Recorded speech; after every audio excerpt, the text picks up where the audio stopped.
नमस्कार दोस्तों, आपका ही चैनल बातें ज्ञान यूट्यूब चैनल में आपका स्वागत है। कृपया चैनल को सब्सक्राइब करें, वीडियो को शेयर करें। धन्यवाद दोस्तों। हिंदू धर्म में 12 ज्योतिर्लिंग के दर्शन का बड़ा महत्व है। इन सभी से शिव की रोचक कथाएं जुड़ी हैं। देवघर के बैद्यनाथ धाम में स्थापित कामना लिंग भी रावण की भक्ति का प्रतीक है। 12 ज्योतिर्लिंग में से एक बैद्यनाथ शिवलिंग झारखंड के देवघर में स्थित है। इस जगह के लोग बाबा बैद्यनाथ धाम के नाम से भी जानते हैं। कहते हैं भोलेनाथ यहाँ आने वाले की सभी मनोकामना पूरी करते हैं, इसलिए इस शिवलिंग को कामना लिंग भी कहते हैं। 12 ज्योतिर्लिंग के लिए कहा जाता है कि जहाँ जहाँ महादेव साक्षात प्रकट हुए वहाँ यह स्थापित की गई। इसी तरह पुराणों में बैद्यनाथ ज्योतिर्लिंग की भी कथा है जो लंकापति रावण से जुड़ी है।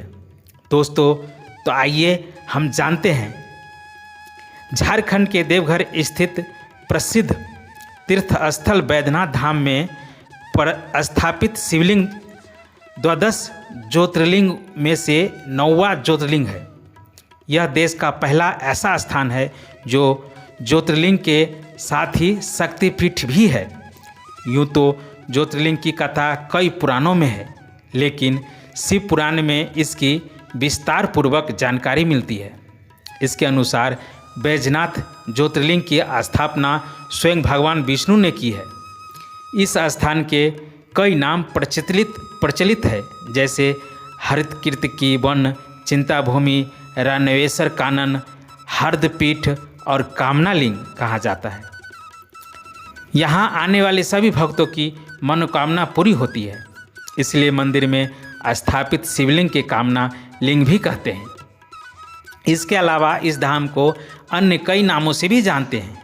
आइए जानते हैं कि नामों का कैसा है नाता। बैजनाथ धाम देवघर के हरदपीठ के नाम से भी जाना जाता है। पौराणिक कथाओं के अनुसार राजा दक्ष ने अपने यज्ञ में भगवान शिव को नहीं आमंत्रित किया। यज्ञ के बारे में जब पता चला तो देवी सती ने जाने की बात कही। शिवजी ने कहा कि बिना निमंत्रण कभी भी जाना उचित नहीं है, लेकिन सती ने कहा कि पिता के घर जाने के लिए किसी भी निमंत्रण की आवश्यकता नहीं।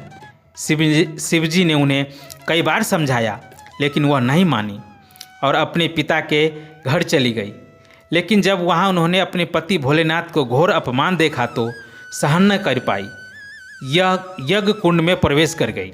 सती के मृत्यु की सूचना पाकर भगवान शिव अत्यंत क्रोधित हुए और वहाँ माता सती के शव को कंधे पर लेकर तांडव करने लगे। देवताओं की प्रार्थना पर आक्रोशित शिव को शांत करने के लिए श्री हरि विष्णु अपने सुदर्शन चक्र से सती के मृत शरीर को खंडित करने लगे। सती के अंग जिस जिस स्थान पर गिरे वह स्थान शक्तिपीठ कहलाए। मान्यता है इस स्थान पर देवी सती का हृदय गिरा था। यही वजह से इस स्थान को हरदपीठ के नाम से भी जाना जाता है। इस तरह यह देश का पहला ऐसा स्थान है जहाँ ज्योतिर्लिंग के साथ ही शक्तिपीठ भी है। इस वजह से इन स्थान की महिमा और भी बढ़ जाती है। बैजनाथ धाम में स्थापित में शिवलिंग को कामना लिंग भी कहते हैं। प्राचीन कथाओं के अनुसार लंकापति रावण ने भगवान शिव को प्रसन्न करने के लिए कठिन तपस्या की। रावण की तपस्या से खुश होकर भगवान ने उससे वरदान मांगने को कहा। रावण ने कहा कि वह उन्हें अपने साथ लंका ले जाना चाहता है। यह सुनकर सभी देवता परेशान हो गए और ब्रह्मा जी के पास गए और कहा कि अगर शिवजी रावण के पास लंका चले गए तो सृष्टि का कार्य कैसे होगा। इसके बाद ब्रह्मा जी ने भगवान शिव को सोच समझकर वरदान देने के लिए कहा। इस पर शिवजी ने रावण से कहा कि यदि तुम मुझे लंका ले जाना चाहते हो तो ले चलो, लेकिन मेरी एक शर्त रहेगी। भगवान शिव ने कहा रावण से, जहाँ भी मुझे भूमि स्पर्श हो जाएगी वही स्थापित में हो जाऊँगा। इस पर रावण सहमत हो गया। भगवान ने एक शिवलिंग का रूप धारण कर लिया। इसके बाद रावण शिवलिंग को लेकर जा रहा था। इसी दौरान भगवान शिव ने रावण को लघु शंका की इच्छा जगा दी। काफ़ी समय तक बर्दाश्त करने के बाद रावण ने एक चरवाहे को शिवलिंग पकड़ाकर लघुशंका करने लगा।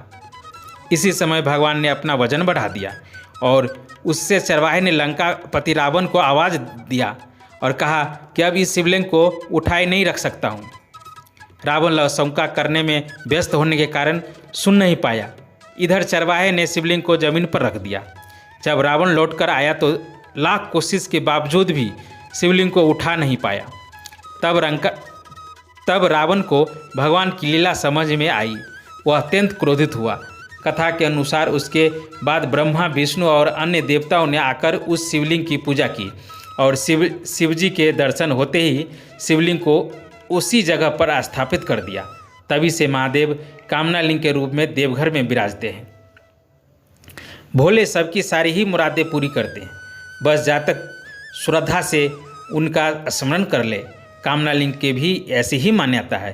कहते हैं कि जिनके विवाह में कोई दिक्कत हो वह अगर यहाँ आकर दर्शन करके शिवजी का जलाभिषेक कर दे तो भोले की कृपा से 1 वर्ष के अंदर ही उनका विवाह संपन्न हो जाता है। वही संतान प्राप्ति के लिए भी श्रद्धालु कामनालिंग के लिए दर्शनों के लिए आते हैं। बता दें कि संतान प्राप्ति के लिए भक्तजन अपने स्थान से दंडवत प्रणाम करते हुए कामनालिंग तक पहुँचते हैं। उसके बाद शिवजी का जलाभिषेक करते हैं और अपनी मनोकामना पूरी करने की प्रार्थना करते हैं। कहते हैं भोलेनाथ की कृपा से उनकी मनोवांछित कामनाओं की पूर्ति हो जाती है। यूँ तो सभी शिव मंदिरों के सिर पर त्रिशूल लगा दिखता है, लेकिन बैजनाथ धाम परिसर के शिव, पार्वती, लक्ष्मी, नारायण व अन्य सभी मंदिरों को सिर पर त्रिशूल लगे हैं। यहाँ प्रत्येक वर्ष महाशिवरात्रि से 2 दिनों पूर्व बाबा मंदिर माँ पार्वती व लक्ष्मी नारायण के मंदिरों से त्रिशूल उतार जाते हैं।